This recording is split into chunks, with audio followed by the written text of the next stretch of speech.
I promise you fun tonight. Oh, okay. You want some fun? Uh, Sure. Some fun. David, I think you're supposed to be sitting in. David won't be here tonight. Okay. No David. I don't know about Anna. Do we know if Anna's showing up? Do we know if Anna's going to be here? We have no idea. No, I don't think so. I want to move if I have to. Yes. Yes, you do have to. See, boss is spoken. Yeah, Finish right you now. have to. I mean, that's your place. So, but are we missing a share? One agenda? No, it's only committee as a whole. It's nothing. It's the same thing. I need 5 votes. And the matter of fact, you know what? Nosotros estamos reset. It's not even nothing new. Stacia? Okay? See what moves. Stacia? En el concilio todo. Stacia. What else can happen? What about my choices? That's all I can ask.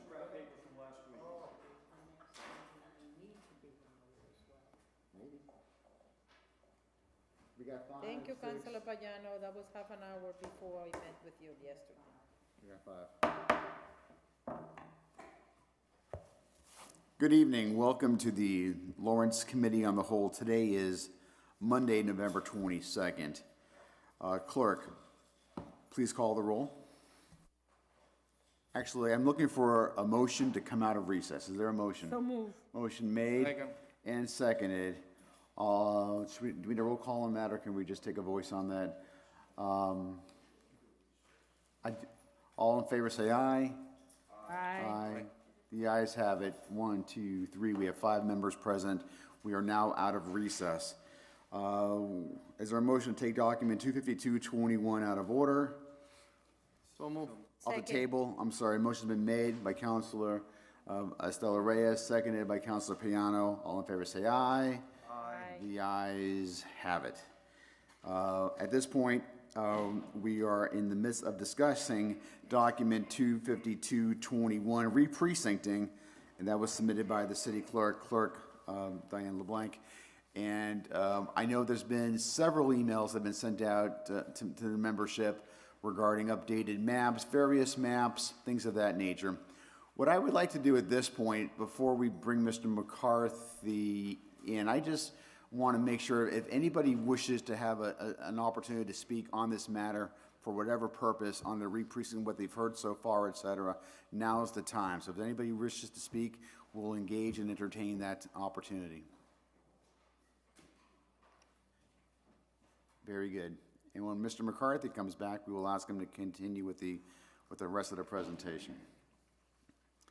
We're still looking, just as I'm buying some time, Councilor, we're still looking to have a December 2nd special meeting on this matter. I'll entertain Mr. Piano. Thank you, Council President. I'd like to make sure that in the presentation that Mr. McCarthy does, that one of the things that we speak about are any potential changes, because I know that there's been several maps. So it'd be great to kind of hear if was being presented, if there are potential changes, that they're explained. So, Mr. McCarthy, I'm not sure if you heard the request by Councilor Piano. He's asked if there's any changes at all. If we could just articulate and make sure everybody...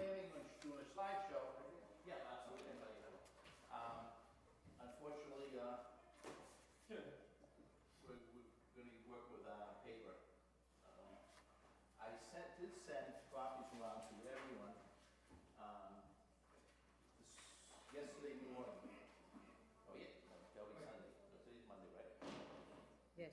So this morning, first thing when I came in, I sent around. You have to use the microphone. This morning when I came into the office, I sent copies around of a map that was the version 2 that I had marked up last week, and I had circled on that map 6 areas where there were what we call sub-precincts, crossovers where a precinct would exist in 2 legislative districts, and the cost that the city would bear is very expensive when that occurs. I want to eliminate that as much as possible. So we spent the weekend going back and forth with the cartographer for the state, and they, on Saturday evening, they sent me a third version of the map, which I sent you this morning, which is a copy I have here. Unfortunately, I don't know, for purposes of Mr. Filming this with the public, the one to the left is version 2, which shows the changes that we requested from the state originally, and then circled are the sub-precincts. This one here is version 3, and the state went through and corrected those and balanced them out till we got to the point where there's 2 sub-precincts. One of those is in District F, and one of those is in District A. And I've provided you a handout which isolates those 2 sub-precincts. And I also, there's an article there from Secretary of State Galvin talking about the process and how this occurred and how these sub-precincts were created. The legislature gets first bite at the apple, and they were eager to start with the redistricting for the legislative districts. They did that using the 2010 census map, and when the changes came back for the 2020 census, they were then overlaid on the map that we have now before us. So the yellow lines that you see on the maps, both maps, represents the 3 new districts in the city of Lawrence. So there'll be District Essex 16, Essex District 17, and the newest one is going to be called Essex District 4. That's my understanding. That's going to be a central district that is in the middle of the north side of the city, and I believe extends partly into Methuen. So we're going to go from 4 state representatives to 3. We will go from, and the Senate seats will really not affect us at all. The city is going to go into 1 entire Senate seat. Will no longer be served by 2 senators, but we'll have 1 Senate seat that will include Lawrence and Methuen in their whole, in a small portion of Haverhill. So those are the major changes. From the article that was written, it points out the problems with the sub-precincts, and the problems are kind of specific, and they do cost the city's money. Anytime you have a sub-precinct, you're going to have a ward representative vote that's going to be based upon the existing wards. When they subdivide them with a legislative line, there's going to be a small area that votes for a different state house representative than the rest of that district. The city's going to have to create a small number of ballots just for that population. I think in the article it mentions how Cambridge has to create 60 ballots for one neighborhood, individual ballots, because they have a distinct one. If you look at the handout I gave you, and I isolated the 2 neighborhoods. The first one, and I'll show this up for the public to see, is South Lawrence. And it's a neighborhood that's bound by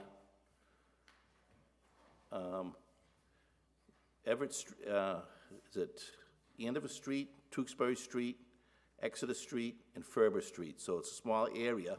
The population of that district is 233, so that's the amount of the population that's going to be served, and they're going to be located in District 17, or in District 16, actually, and the remainder of that district will all be in District 17, I think, which is currently seat of Frank Moran. And District 16, I think, is a seat Mr. of... McCarthy, I just want to make one small correction. I do not think that's in District C. I think that is in District E. That's E. What am I saying? It says District C in the bottom of this handout, so just a correction I on there. corrected that after I made a copy. It's E. It's District E. That's it. That's a typo. So that's about 233 people. The second one is the green maps. I spoke with Council Dela Cruz earlier on this, because it affects her directly. The district, there's a neighborhood that's bound by East Haverhill Street, High Street, Howard Street, and Platt Street. And it's a fairly large neighborhood. There's 683 residents that'll be affected by this. And we'll have to create specific ones. The people who are on the eastern side of that small group, they will be in the District 16.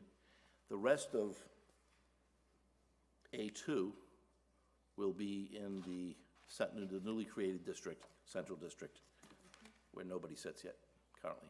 But just so I'm clear, when we started getting these numbers, we had, if the number's correct, we had either 8 or 6 sub-precincts. In the work that you were able to do with the Secretary of State in crafting some of these, you've taken what was, I think, 6 or 8 sub-precincts, which are things I don't think that any of us really want for voter confusion purposes, and we don't want to disenfranchise anybody from voting. We're able to reduce that to 2. So we have essentially, I call them problem areas, but they're only problem areas because it can provide for some confusion. So in this map that you gave us, you've showed where those 2 locations are. One of them is in District E, and the other one's in District C. I'm sorry, District A. Thank you. My apologies. District A, and that's where and those are the things where you might have a different ballot depending on your neighbors. And I think, you know, we've gone through the numbers, and without redoing the entire map from scratch, it's really, those numbers are kind of stuck with because the complexity and the size. The population growth on the south side just isn't what it is. We can't take numbers to correct that. And as you said before, we started out with 8 of these districts. We were able to, after the first round of corrections, we were able to get down to 6. And then over the weekend, we were able to get it down to 2. So, and comparatively, compared to other municipalities, we're in pretty good shape. Mr. Galvin states that there's over 100 of these districts in the state. Cambridge, for instance, they said has 19 of them. And in some of the, the crossovers are very glaring. Multiple districts in one ward. So it's much higher populations, much difficult. I think we're in a fairly good place. We addressed a lot of the issues that were tied to the physical, geographical issues raised by some of the councilors. Not everybody was able to get as much as they want. I know we did have a discussion about trying to work in as many numbers for to move around on the Tower Hill side. I did provide a little clip. The last page shows the lower Tower Hill and the numbers. And we're talking about Cypress Avenue to Lowell Street, and from Cypress Avenue down to Riverside Drive. And you might sit and say, well, those are all single-family homes, and they're kind of spread apart. The population can't be that dense. Well, if you look at the area down there, there is 222 to 106. Yeah, that's almost 600 people in that area from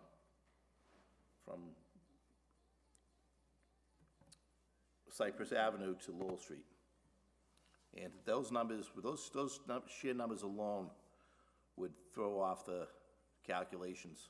If you can see with the maps, I was hoping to show this on the screen today. You should have all got copies of these. This is the current one. It has the numbers and closeness. I know it's going to be impossible to see these numbers for the people. Is that the one that you sent this morning about 9 o'clock or 10 o'clock in the morning? This is version 3. This is the one I sent this morning.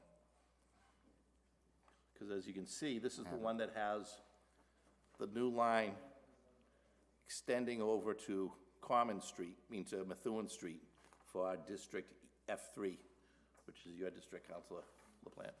So, Council President, Council Bayano. So I have a few questions. Yep, Before we get to this part, you're talking about the sub-precincts. yep, And when you were discussing sub-precincts, and you sent a map, there were 6 areas that you listed that were sub-precincts. yes, I think now you're saying that we've narrowed it down to 2. correct.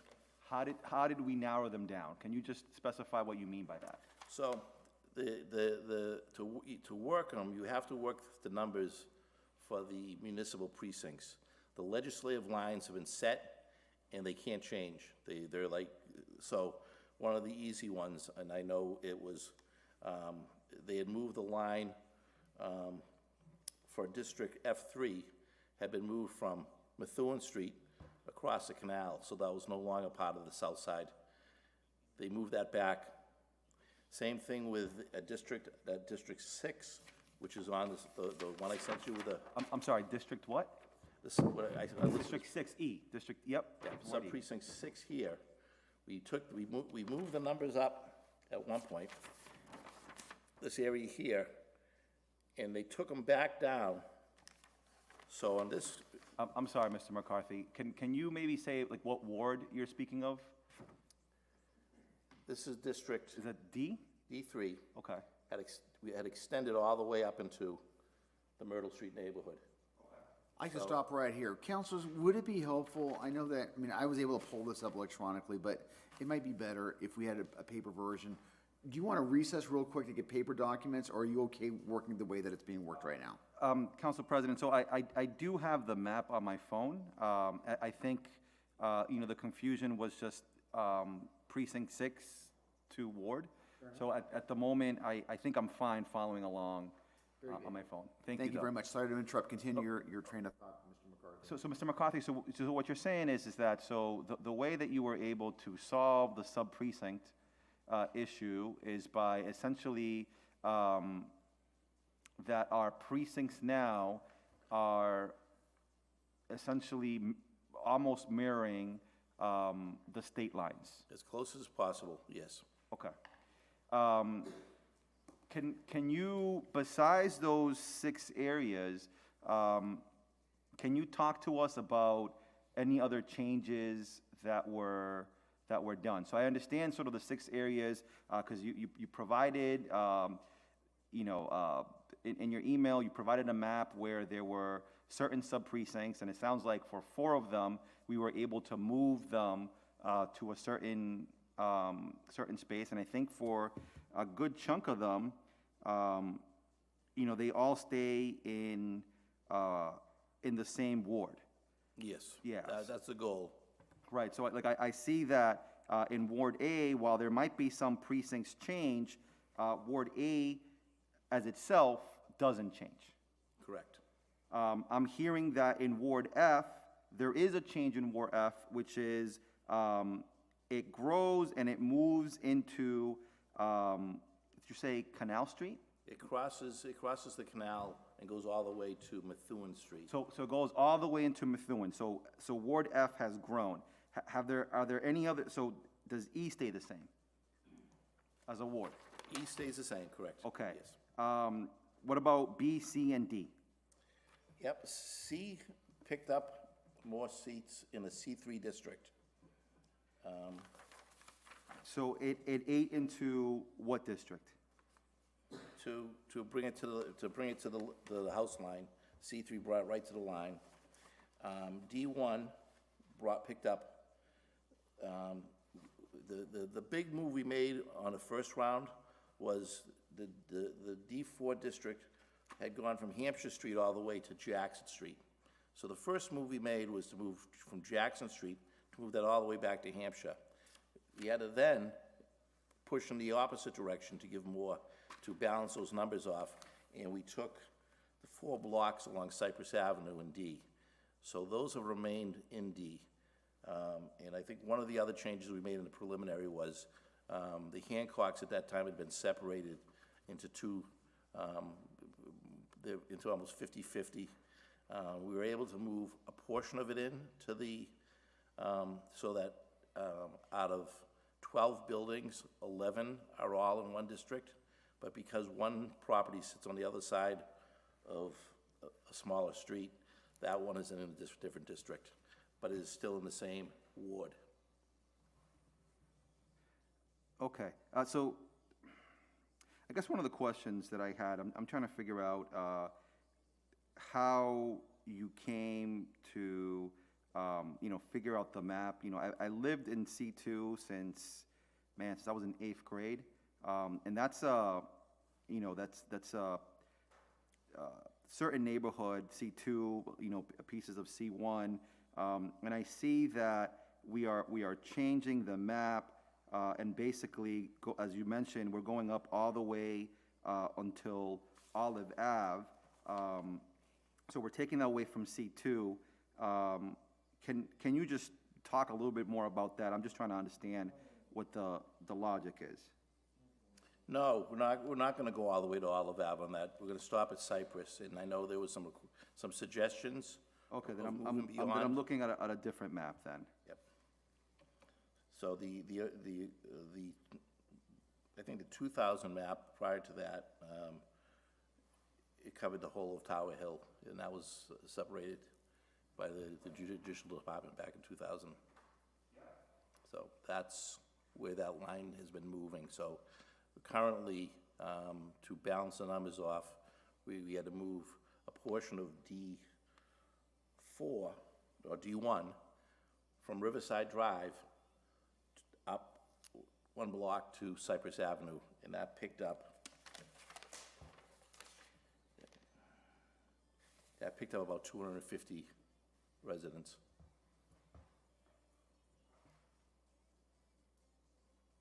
And I've met with Councilor Rodriguez, and I've met with Council-elect Del Rosario to explain those numbers are so close that if we started moving those blocks in either direction, it'll offset the maps. There would be a discrepancy in the totals, and we'd have to go to make those numbers up in some other part of the district. At this late juncture in the developments, my recommendation is that the Cypress Avenue line remains fixed as the district boundary, because it satisfies both those districts.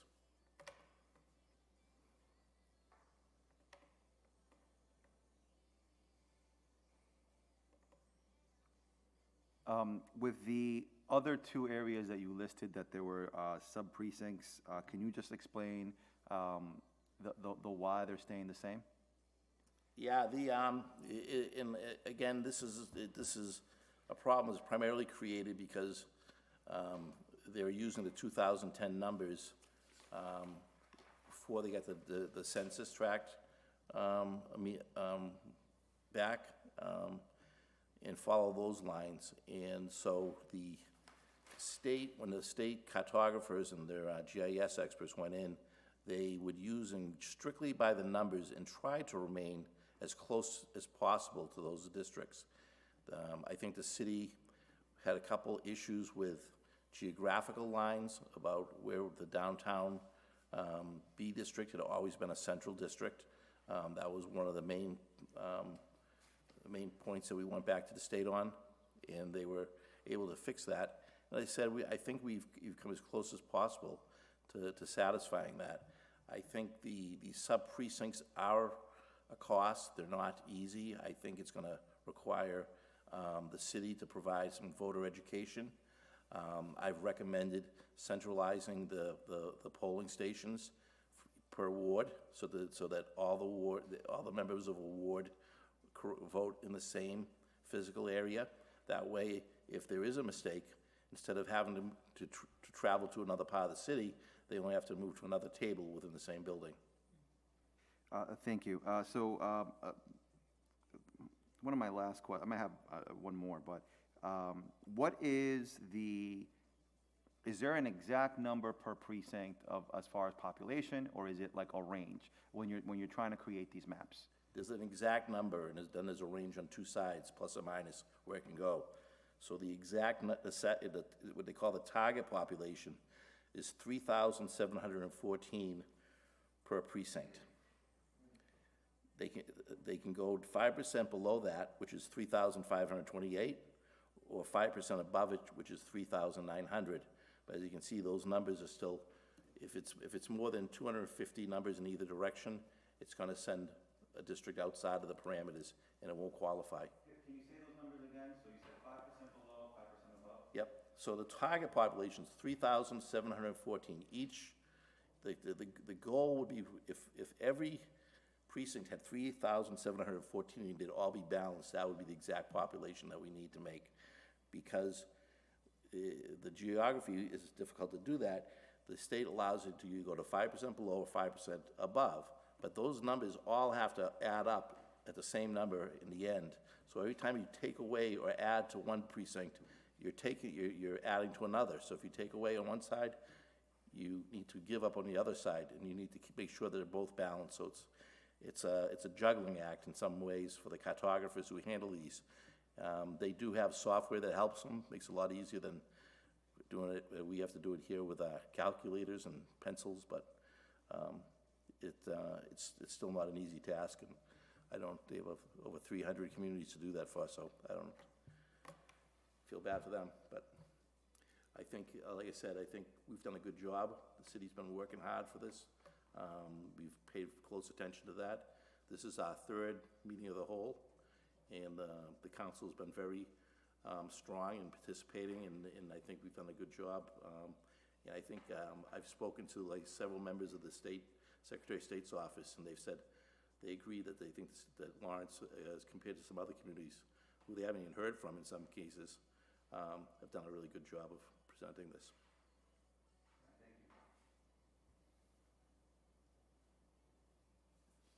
Councilor Dela Cruz? Mr. McCarthy, then precinct 16 start or begin on Canal? Excuse me? Precinct 16 Yep. start on Canal Street or after Canal Street?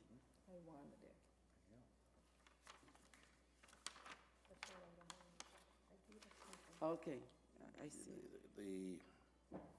The 16th S6 goes to Canal, so the entire Canal Street would be within that district. If you look at it, so Canal Street's all within the 16th. If you go up to Methuen, Methuen would be the cutoff line. Everything below Methuen Street is in the 16th. Everything above Methuen is in the new 4th Essex. Then the fourth SS will have to be a little bit part of Methuen, or is out of Methuen? Would it be? Yes. It's completely Methuen. What's that? Is that Methuen? It goes into Methuen, my understanding is yes. And I think After all the some- districts, I think District 17 goes into Andover. Okay. Yes. Okay. Okay, I see. Thank you. Any other questions by members of the committee? And just so I'm clear, so you and the working group, and I want to thank you specifically and the rest of the working group for convening and then working, and I know that you personally, Mr. McCarthy, have done a lot of the legwork on this, and I think on behalf of I think I can speak on behalf of the council. We're thankful for making yourself available to all the members, even on the weekends. If we had questions, even on off hours, and you've really been as accessible and as approachable and as informative as you can possibly be, especially as you work as a conduit between us and the Secretary of State's office. And for that, we're thankful. I also want to acknowledge two other members of the working group that are here this evening, Clerk Diane LeBlanc and City Attorney Raquel Ruano, who is in the audience this evening. Both of them are part of the working group, and thank you for their contributions. I also want to acknowledge, before I forget this evening, we have two councilors-elect that we referred to earlier this evening. We have Councilor-elect from District E, Stephanie Infante, who is with us in the audience, and we also have Councilor-elect from District C, Gregory Del Rosario, who is also in the audience this evening. And we thank them, as we always do, for their interest and, of course, their willingness to participate in and be a part of this by being present here this evening, so thank you. So as I understand it, we have three versions. This is version number 3. We could vote on almost anything we could possibly want, but version number 3 seems to be the final version that with the city, with the state rep seats and everything else, you taking in, the working group taking in input from the council, and this is the product that you are saying, this is what I have for you tonight. This is what we're debating and discussing. We should probably have a vote, perhaps on this tonight, to send this to the full council. Councilors, keep in mind as well, we have a special meeting dealing with just this next Thursday night, a week from Thursday, December the 2nd, just for this. And that we will get this in time for. There is a second process, part of the process. The vote that I'd be asking tonight is to send this back to the state as our selected version to finalize. The state will then go through the entire map, and they have to create a description, a map description using meets and bounds and the legal streets. So they will go street by street, house by house, creating a legal description of this, and they'll send that back to us in the form of a vote. And then we have to create that, and then we'd be bringing that to the December meeting.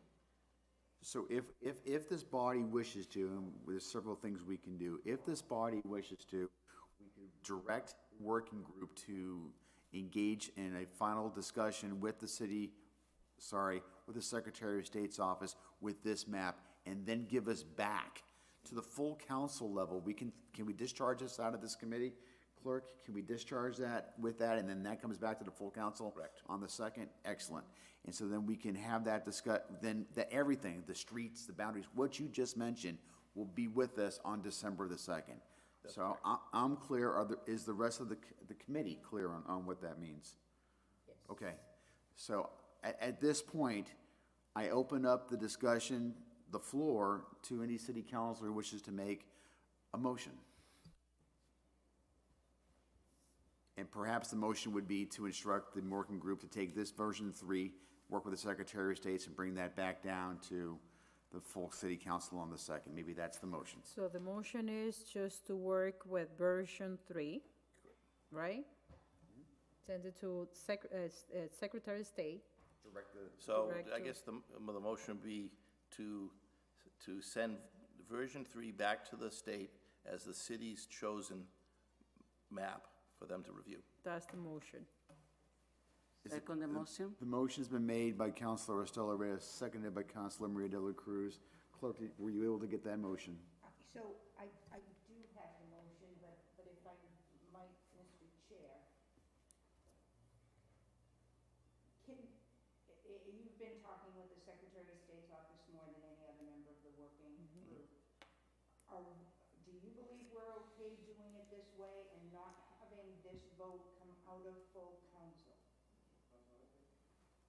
Yes, I think that's what they're expecting, and I had a discussion today with them, and I told them my hope was, because of the holidays and the timing and everything else, that we would like to get this back today if possible, or tomorrow morning, and they would begin like I said, the formal meets and bounds description of the new map. And Through you, it was- Mr. Chair. I have the motion. and it would. Motion's been made and has been properly seconded. Discussion, Councilor Rodriguez. Thank you. I just want to make sure that, as the city clerk just mentioned, somehow, as far as that I can think, we basically authorizing the state, but it should be the city council, the full council, not the committee of the whole, that make this determination, even though we can send it over to the state and perhaps having or knowing the fact that still the city council can make potential changes, because we as a committee of the whole don't have the full authorization or perhaps the power of taking that. It's like sending something directly to the Secretary of the State from the Ordinance Committee or the Housing Committee, which basically is not the way that we do business.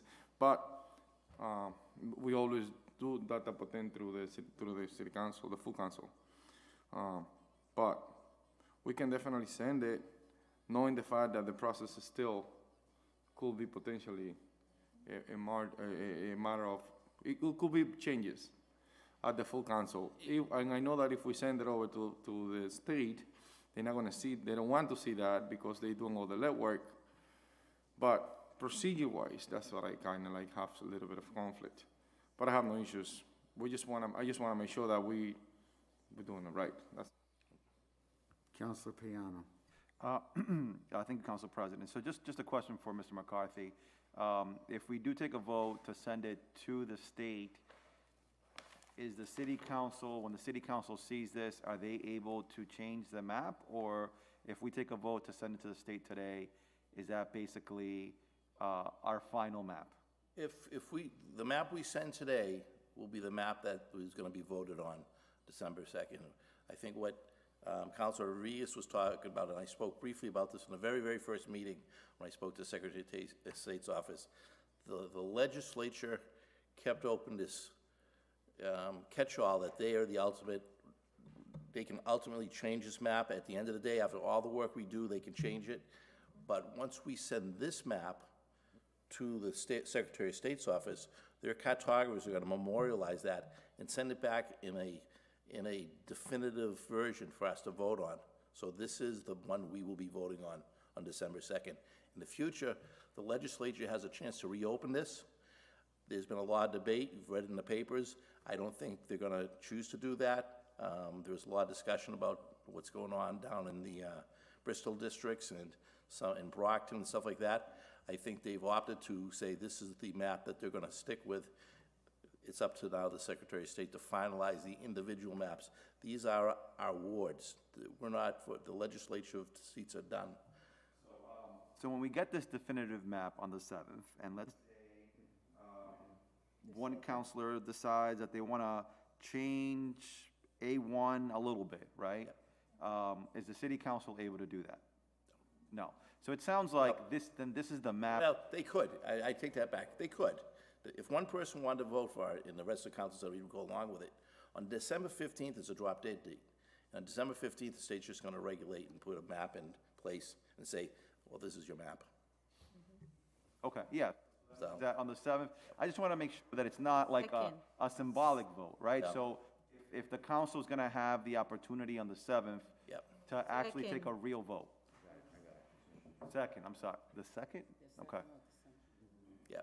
I'd like to hope that I would get the map back long before that, and I'd circulate it to everyone days before the vote, so. But you do have a copy. Version 3 is the map. That is the map we're gonna be working with. That's the map it's gonna be finalized by the state. And barring any unforeseen,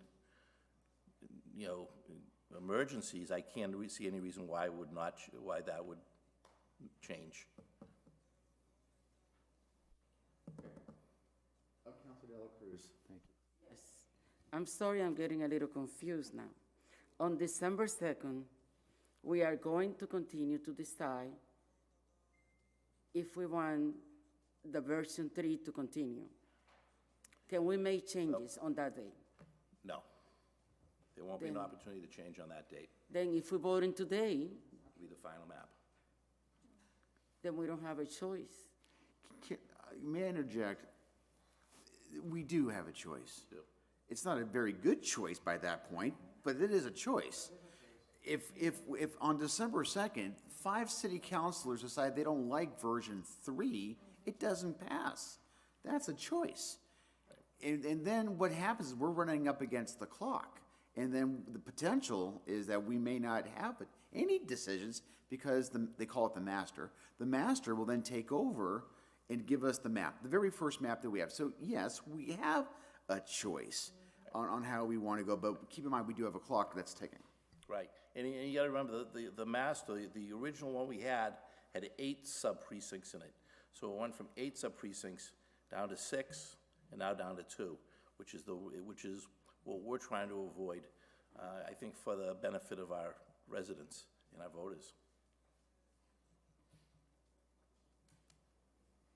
If there's no further discussion, I'll call the question.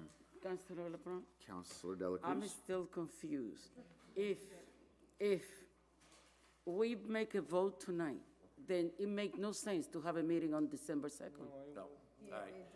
So we're not voting to finalize it. Only one person, please, has the floor.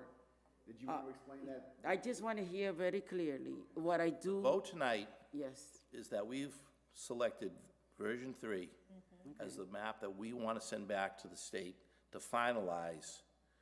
And they have a process that they have to do. It's called, and they have to go through it, and they have to create the map verbally in writing by going street by street, address by address, and quantifying everything.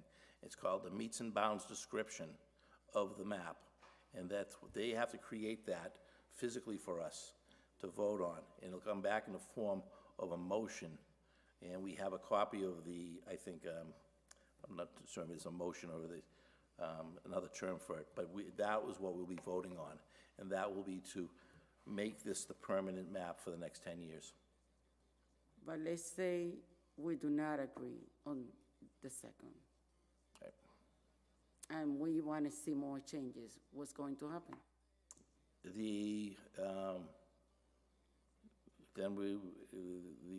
if we get to December 2nd and we don't have a map, then it's going to go back to the state. They have options. They sent us a map, the original map. I think the unwritten idea was that we're gonna get the first map, which is not the one we want. I'm not sure if they would go back and change it, but I do know that on December 15th, the decision is out of our hands. And perhaps even before that, because the whatever that LERR group, whatever the legislative group, they may actually meet before the 15th, which is why we have this early date to protect ourselves so that we don't fall into the trap of saying, oh, I'm sorry, Lawrence, you missed the date. We already made a decision. We don't want that to happen, so we want to be proactive so we don't have that issue. I think that Councilor Rodriguez, you wanted to say something. No, I just want to, based on the meeting that we have with the Secretary of State, we have until the 15th. And then if we don't make any determination on December 15th, not the 2nd, we will still giving them 13 days to do whatever they need to do. Because we've been working on this proactively. But until December 15th, we can still make a decision. It's not the optimal decision that if we change this after today or whatever, but procedure-wise, I'm pretty sure that we're gonna have to take a few votes to make this as permanent map, but yes, we have until the 15th, and then they take over after the 15th. But it's nothing on writing, to be honest. I haven't seen anything on writing, but we have until the 15th to get this done. Now the second is we're gonna be way ahead of the game. Yeah. But still, the process is good. The process is fine. We move along, and today we're gonna take a vote as a committee, which I don't think we should, but I mean, we're gonna make it happen. Council President? Thank you. Just a quick question. So, you know, I'm understanding the change in C2, and that the reasoning behind that is essentially that right now, where it stands, it's at 3,874 people. So adding, you know, anything over, 3890, basically anything over 3,900 puts it beyond the limit. And what we're looking at is 200 folks. I look at C4. So you're saying when you were making the determination, because I think, you know, as much as possible, trying to keep lines the same. I think it's probably something that you were striving for, to make sure there's no confusion with in any elections. But I'm wondering, like, there was no possibility, because I see C4 and C3 that there's an ability there, you know, essentially that they have 100-something, you know, basically a space for 100-something more people. Right. So there was no possibility of making C4, C3 larger, so taking some of C1. There was some discussion, and there's a thought process behind why C3 is at the numbers it's at. And there was some suggestion about the numbers between C1 and C2, that they could internally probably move some numbers around to make it more balanced within C1, C2.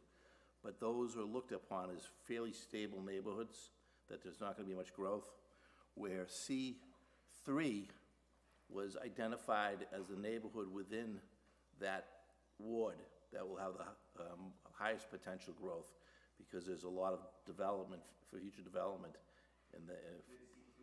C3, that would be the neighborhood along.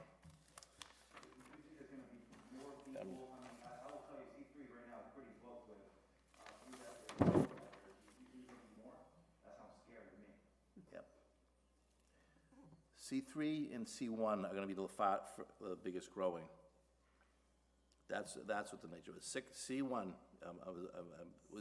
C1 is the Malden Mills in area, and there's a lot of. No, C1 is, what we're talking about, it's, basically you're going to the reservoir. So if you're looking at like Malden Mills, if you're looking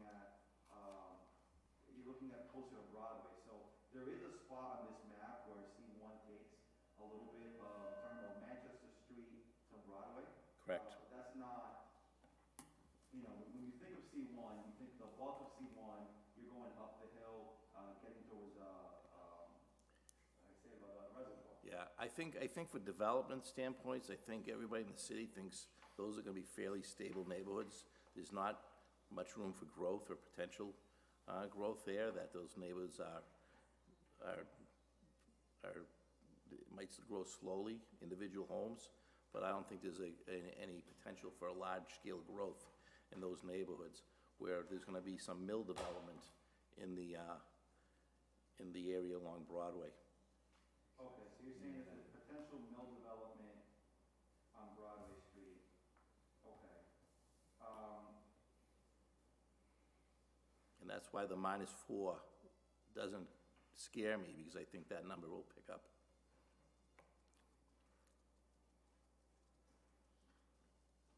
I mean, it's hard to see if, just not hybrid, there's no way of knowing which side is which.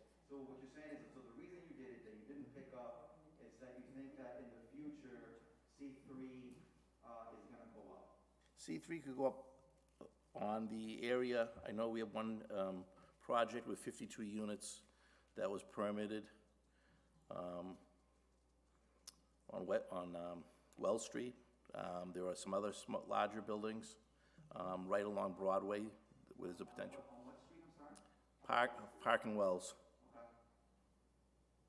50 units, wow. All right, thank you. See no further discussion. There is a motion on the floor, has been made and properly seconded. All in favor say aye. Opposed? The ayes have it, 5 votes. I am now looking for a motion to adjourn. Motion to adjourn? I'm sorry. Is there a motion to send this up to the full council with a favorable recommendation? Motion to send to the full council, With a favorable recommendation? favor recommendation. Is there a second? Second. And seconded. Any discussion? Hearing none. All in favor say aye. The ayes, no, the ayes have it. Unanimous. Now, Motion to take item 205,